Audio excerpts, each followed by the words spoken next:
A young male wolf wanders into the neighborhood. He's a disperser, a wolf out on his own, searching for a mate. The young mother eagerly responds.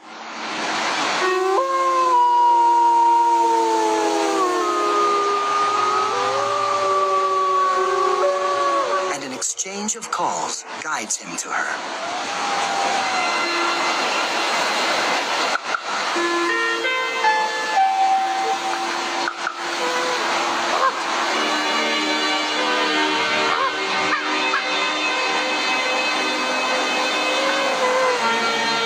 And a brand new wolf pack forms in Yellowstone.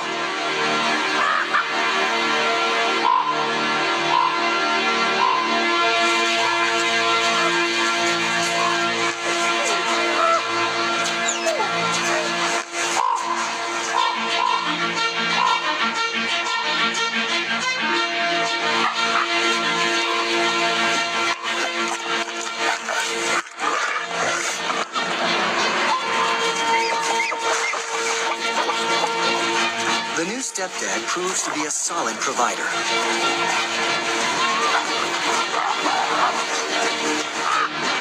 The pack is safe from starvation.